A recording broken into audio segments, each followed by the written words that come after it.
It was at this moment that he knew. He fucked up.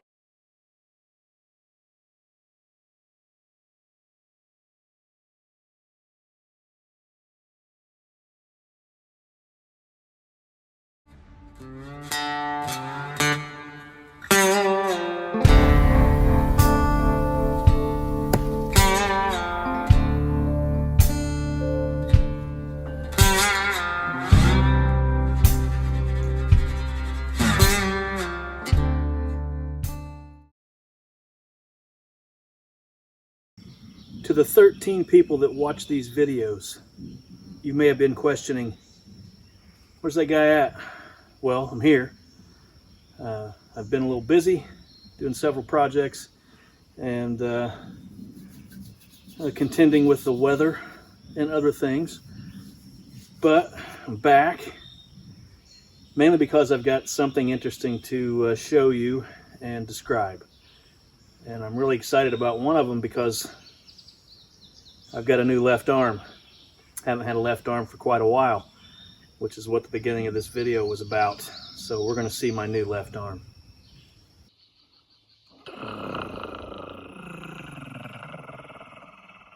Oh yeah. It's my new left arm. Wait for it. Wait for it. There it is. Got me a mini excavator now. It's an E35 R2 series. I got the open canopy, which saved me quite a bit of money. I don't think I'll be operating in inclement weather, but it does get a little dirty in there. But I've got plans. But the best thing is I've got a blade I can push things around. And then there's this arm.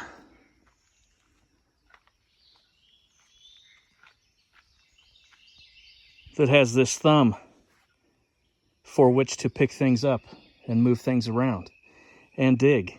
And I've got a rotary head so I can do auger work and dig holes, no longer by hand. Because that just sucks. Look at that. Look at that. I can pick up an entire 12-foot log, 24 inches in diameter, put it on the mill. I can dig stumps, move things around.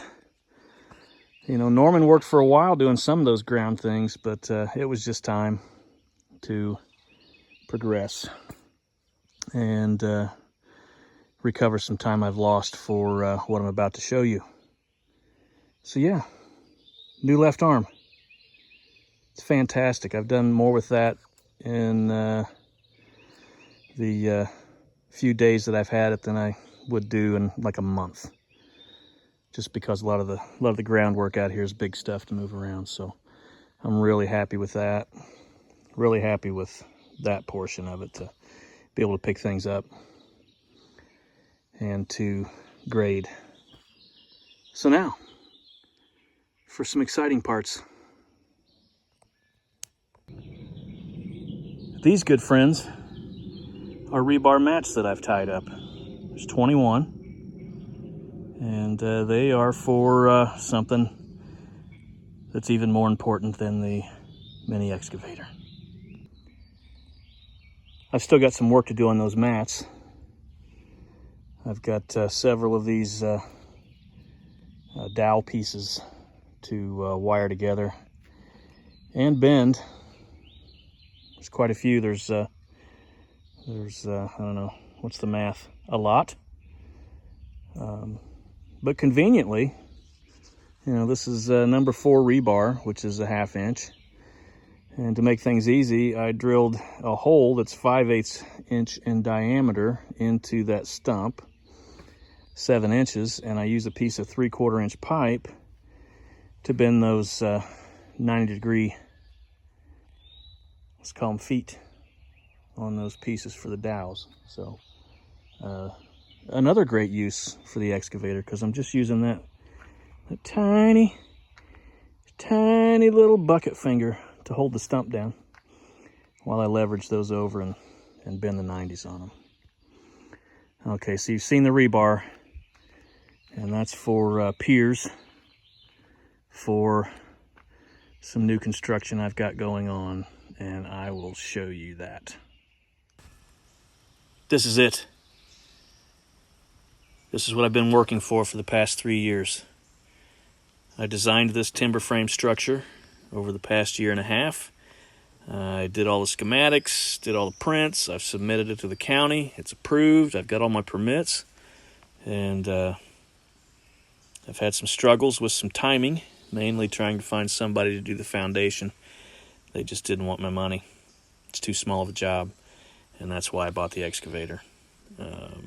This drawing is just showing the timber frame structure, and you can see I've worked out the foundation and some of the understructure. But yeah, that's why I bought a sawmill.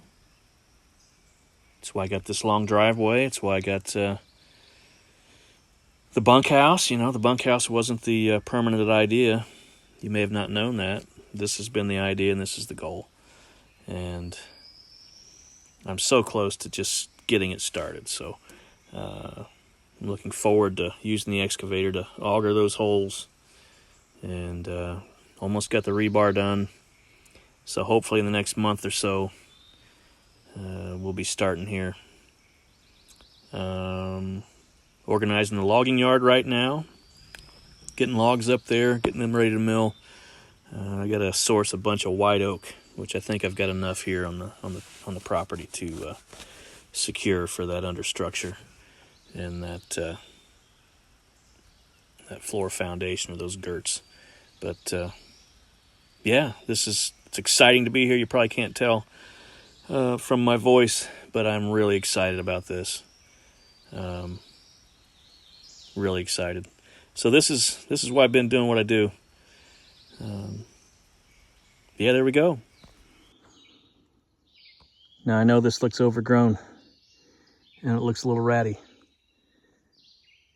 but it's ratty for a reason. I've had these forms up for the timber frame house for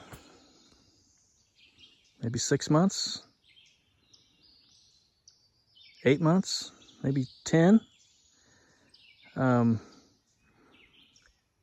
I've had a wad of cash to throw at excavators and concrete guys to come out and do the foundation for this. It's 21 piers, 20 inches above grade, and I get guys. I don't know what the society is today. I don't know what the culture is today. Either they have enough work where a little job like this they just don't want it, and that's probably it.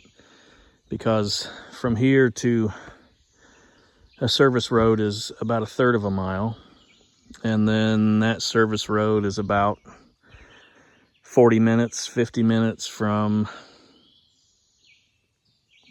the only location to get concrete, and it's tedious. I can't get a triaxle back here. I can't get a concrete truck back here due to the remoteness of it. So it would have to be bucketed in from that nearest service road, and I think that's why they don't want my money. So I'm tired of waiting. It's not that I can't do the work or that I don't know how to do the work. I just didn't want to own the equipment to have to do the work. And like I said earlier in the video, the older I get, the harder some of that work becomes. It's not muscle, it's joint. So, but I've got a new left arm and I got an auger, and pretty soon, once I get those rebar mats and dowels finished with the help of a friend, I'm gonna come out here with my new left arm and dig all those piers. And I'm probably going to Sackcrete all of that, and that'll that'll be tedious and it'll take some time, but honestly, I can't find a soul interested in taking my money to do this work. So I just spent it on myself, bought the excavator. That'll pay for itself, you know, partly on this and also for doing all of the other things that I have to do around here. But it's exciting, and so yeah, soon I'll come out here with my my weed whacker and clear this out and get stuff staked off and get started. And I'll show you some other progress besides all of this jungle. Here's the pond and all the grass work I did last fall has really taken off.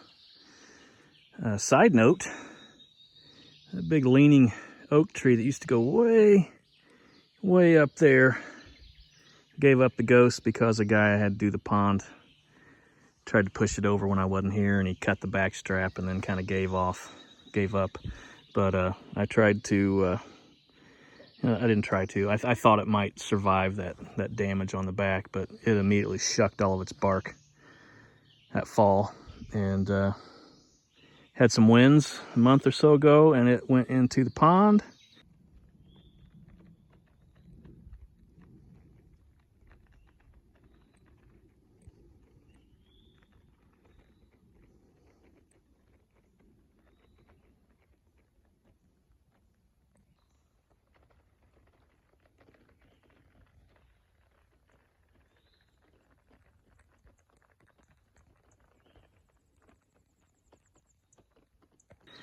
And I had to put some bridging in here because I didn't want it to destroy my spillway. And then me and a couple friends went out into the pond and did some chainsaw work and used the excavator and the truck to get it out of the pond. And so here we are. So I've got this stump here to do something with. Just get rid of it or turn it into something or what, I don't know. But I stocked it with bluegill and sunfish and minnows, and they've done well over the winter. I only had a few floaters, and a buddy's kids have already caught some little bluegill out of there, which is what I wanted it for. So I'm really happy with this. This is fun. And I did get some log out of that tree I lost. Out of that tree I got, was that maybe a 16-footer, 18-footer? I got a 12-footer and some other large pieces that I can get some bents out of.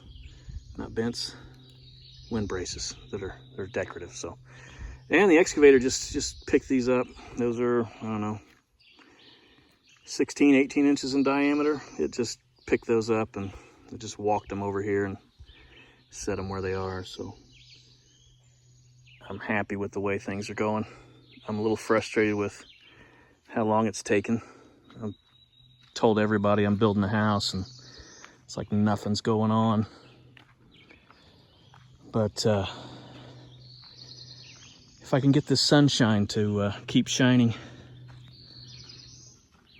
I can get some stuff done. So I'll get all those holes dug in a day, and I'll get the rebar set and call for inspection. And then I don't know how long it'll take me to pour all those, because I got to pour a bottom piece. Call that a cookie in the bottom.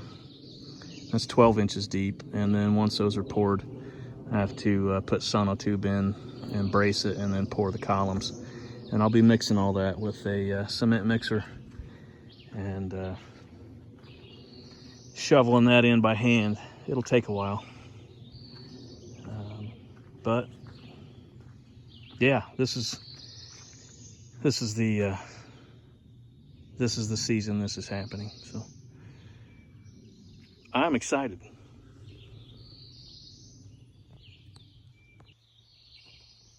So this is the view coming up from the bunkhouse. Corner, corner, corner, corner. See if I can lay an image over here.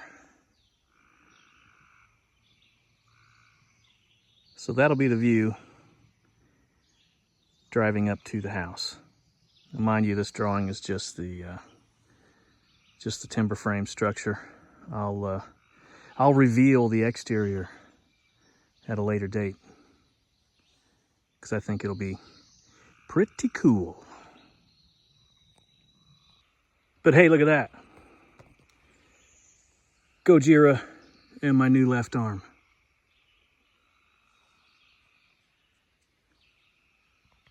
I'm very excited about having that. So many things would have been so much easier if I'd had that in the get-go. Maybe I'll do a tip video or a advice video on building off-grid and starting a property.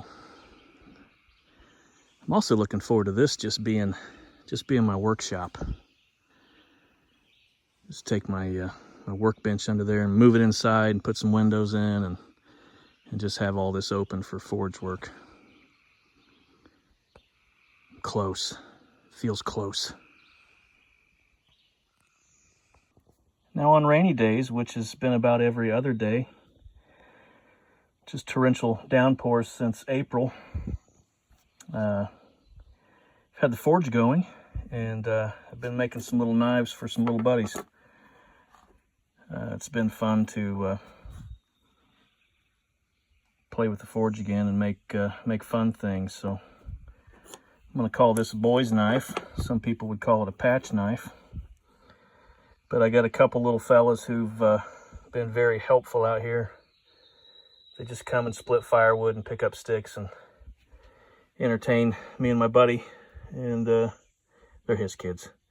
And he's raising a fine couple of boys, but they deserve this. They deserve a nice boy's knife. And I think when they get older, it'll still be a nice little utility knife. But that's some old Willys Jeep leaf spring and a little spike buck tine.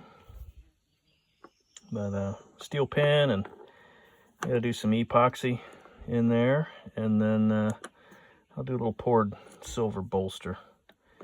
I think I've posted pictures of this on the community page of my YouTube channel. There's a finished one on there you can look at. But it's fun to do this again. I'm glad I've had the time. I don't curse rain.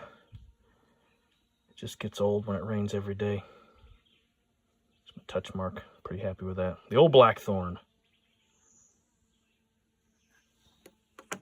Anyway, I think that's all I've got for now. I'll probably do another video whenever I'm actually doing something interesting. My camera stand died, and I don't have any way to mount the camera. Not that it's hard to acquire or that it's expensive, I just haven't done it. And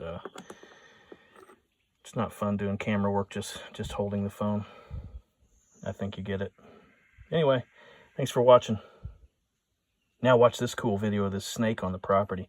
It's a black rat snake. I think it's one of the best nature videos I've taken to date. So I'll catch y'all later. I'm not done. I've been reminded that I started some projects a while ago and then I should finish them. And there's really not much left. When I was a kid, I saw those 1918 trench knives. I always wanted one. And if you know anything about them, you'll understand why I never got one, or why you probably will never get one, because they're just stupid expensive now. They were designed for World War I, but it was over before they came into use. But here's how you can get your own. You can buy a reproduction, which is horrible. It's a horrible reproduction, and it's so way off, it's just kind of sad. But you might notice that, so yeah, I bought a reproduction and I chucked that blade out.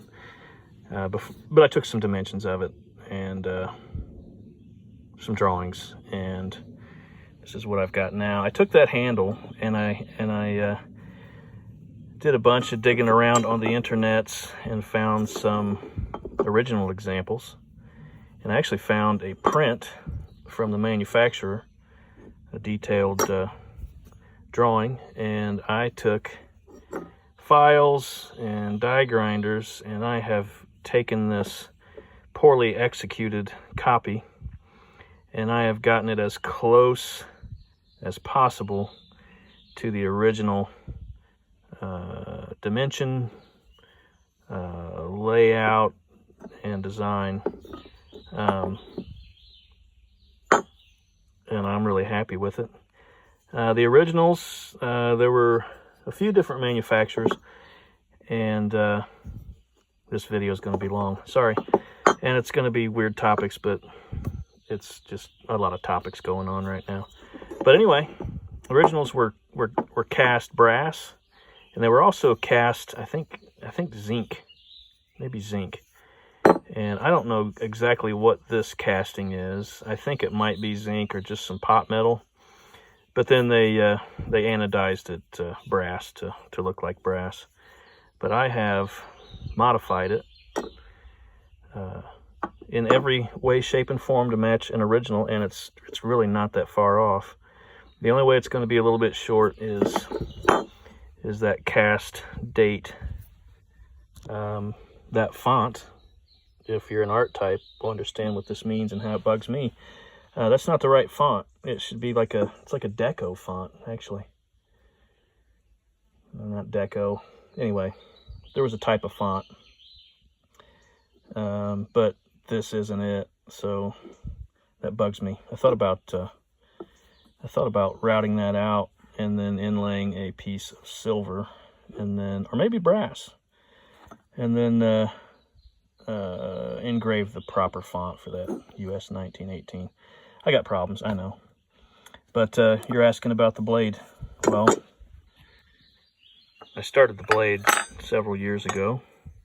And this is several years ago too, but I've forged that.